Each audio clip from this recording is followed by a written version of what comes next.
Hello बच्चों, मैं Mansi Sharma mission ज्ञान से स्वागत करती हूँ आप सबका राजस्थान सरकार और वेदांता के CSR इनिशिएटिव ई कक्षा में।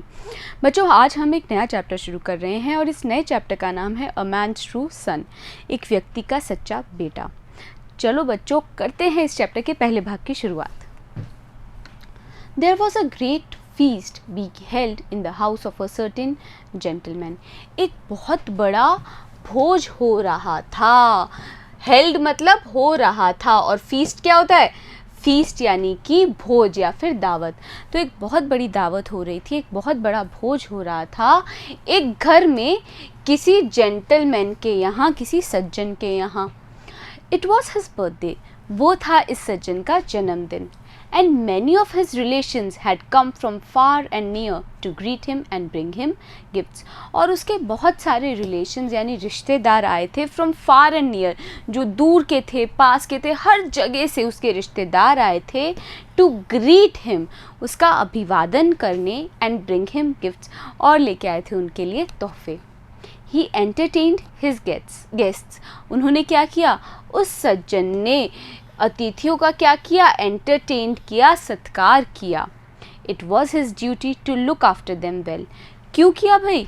क्योंकि ये उनका फ़र्ज़ था कि वो क्या करे? लुक आफ्टर करे, ध्यान दे उनके ऊपर अच्छे से। In the evening he gave a great feast. शाम के समय क्या किया? उसने बहुत बड़ा भोज दिया। And the gifts which the guests brought were placed. और जो तोहफे लाए गए थे मेहमानों के द्वारा, वो रखे गए in the centre of the hall, hall के मध्य में, so that all might see them, ताकि हर कोई देख सके उनको। तो बच्चों, क्या क्या शब्द पढ़े हैं हमने यहाँ पे? देख लेते हैं, दोबारा रिवाइज कर लेते हैं। सबसे पहला है फीस्ट। फीस्ट का मतलब होता है दावत या फिर भोज। जेंटलमैन यानी कि सज्जन। रिलेशंस यानी कि रिश्तेदार। ग्रीट का मतलब होता है अभिवादन करना। एंटरटेन मतलब लोगों का अतिथि के रूप में सत्कार करना। यहाँ पर बच्चों, वैसे एंटरटेन करने का मतलब होता है मनोरंजन करना, पर यहाँ पे एंटरटेन का मतलब है लोगों का अतिथि के रूप में सत्कार करना। ड्यूटी यानी कि फ़र्ज़। तो जो सारे मेहमान थे जो लेके आए थे वो तोहफे, उनको रखा गया एक बहुत बड़े हॉल के मध्य में, ताकि सब लोग उन्हें देख पाएँ। When the feast was over and the guests had gone away, जब भोज समाप्त हो गया और मेहमान चले गए, the man went towards the place। ये जो व्यक्ति थे, ये जो सज्जन थे, वो गए towards the place यानी कि उस जगह की ओर where the gifts were, जहाँ पे वो उपहार थे। and began to put them away carefully। और उन सज्जन ने क्या किया? शुरू किया उनको रखना अवे करके, मतलब उस जगह से हटा के दूसरी जगह रखना शुरू किया उन्होंने, केयरफुली यानी ध्यानपूर्वक। एज ही डिड सो, जब वो ऐसा कर रहे थे, he suddenly caught sight of the shadow of a man's head on the floor of the hall. तभी क्या हुआ? उनको अचानक से कॉट साइट यानी कि उनकी निगाह पड़ी उस शेडो पर, उस परछाई पर, जो कि थी एक आदमी के सर की फ्लोर पर। तो वो जो व्यक्ति थे, जो सज्जन थे, वो क्या कर रहे थे? तो वो इधर से उधर रख रहे थे। तभी उन्होंने देखा कि जो फ्लोर है, जो ज़मीन है, वहाँ पर एक व्यक्ति के सर की शैडो पड़ रही थी, परछाई पड़ रही थी। तो क्या क्या शब्द है बच्चों यहाँ पे? देख लेते हैं दोबारा से। सेंटर। सेंटर का मतलब होता है मध्य या फिर बीच में। टुवर्ड्स यानी कि ओर। केयरफुली का मतलब होता है ध्यानपूर्वक। साइट यानी कि निगाह, और शैडो मतलब परछाई। He knew that there must be someone hiding in the roof। तो इनको पता चल गया कि कोई था जो कि छुपा हुआ था छत पे। And realized, और तब उन्हें एहसास हुआ that there was a thief up there, कि वहाँ पर छत पर कोई thief है, चोर है। He called his servant and said, उन्होंने क्या किया? उन्होंने अपने नौकर को बुलवाया और कहा, All the guests have not yet been fed। सभी मेहमानों को अभी भोजन नहीं कराया गया है। Bring back the dishes।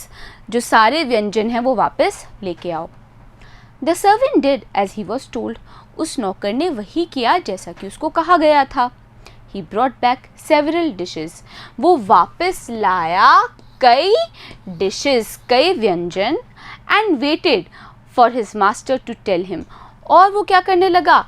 इंतज़ार करने लगा अपने मास्टर का, अपने मालिक का, कि वो बताएंगे टू सर्व देम, कि कब उन्हें भोजन परोसना है। सर्व करना है मतलब भोजन परोसना है।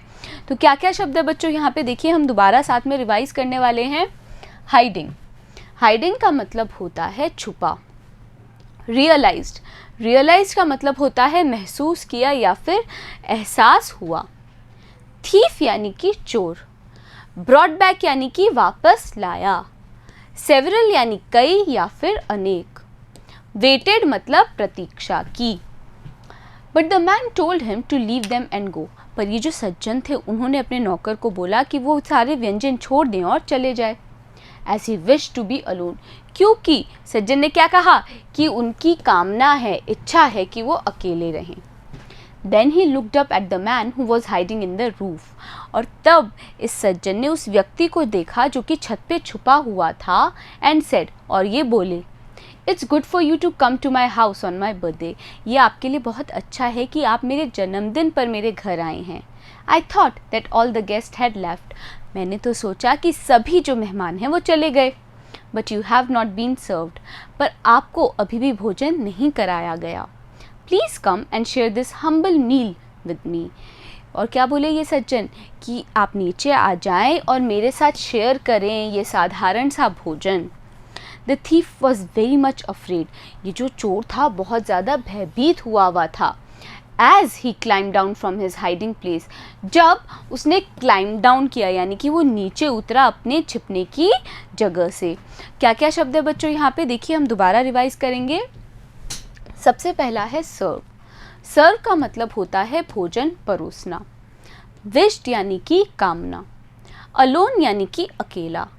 हम्बल का मतलब होता है साधारण। अफ्रेड यानी कि भयभीत। तो ये चोर बहुत डरा हुआ था जब वो नीचे आया अपनी उस छुपने वाली जगह से। बट ही वॉज सरप्राइज्ड, पर वो काफ़ी आश्चर्यचकित हो गया। To find himself treated as all the other guest, क्यों आश्चर्यचकित हो गया था? क्योंकि उसके साथ वैसे ही व्यवहार किया जा रहा था जैसे कि बाकी मेहमानों के साथ। His host served him with great courtesy and when he rose to leave, उनके जो थे यानी उस चोर का जो होस्ट था, जो मेज़बान था, उसने भोजन परोसा बहुत ज़्यादा कर्टसी के साथ, शिष्ट व्यवहार के साथ। और जब वो उठा यानी कि चोर उठा जाने के लिए, the man gave him a gift and a bag of coins, इस सज्जन ने दिए उस चोर को एक उपहार और एक बक्सा जिसके एक बैग जिसके अंदर क्या थे, कॉइन्स थे, सिक्के थे। And himself took him to the gate of the courtyard, और ये सज्जन खुद उस चोर को लेके गए परिसर के गेट पर। क्या क्या शब्द है बच्चों यहाँ पे देखिए, हम दोबारा रिवाइज करते हैं। सबसे पहला है क्लाइम्ड डाउन। क्लाइम्ड डाउन का मतलब है नीचे उतर आया। सरप्राइज्ड यानी कि आश्चर्यचकित। ट्रीटेड का मतलब होता है व्यवहार किया। होस्ट यानी कि मेज़बान। कर्टसी यानी कि शिष्ट व्यवहार। और कोर्टयार्ड यानी कि परिसर। Several years later, कई साल बाद, the old gentleman's birthday feast was again be held. क्या हुआ था? कई सालों बाद इसी बूढ़े सज्जन का फिर से जन्मदिन मनाया जा रहा था, और उस जन्मदिन पे क्या किया जा रहा था? फीस्ट किया जा रहा था, भोज रखा जा रहा था। Many guests came and brought him gifts.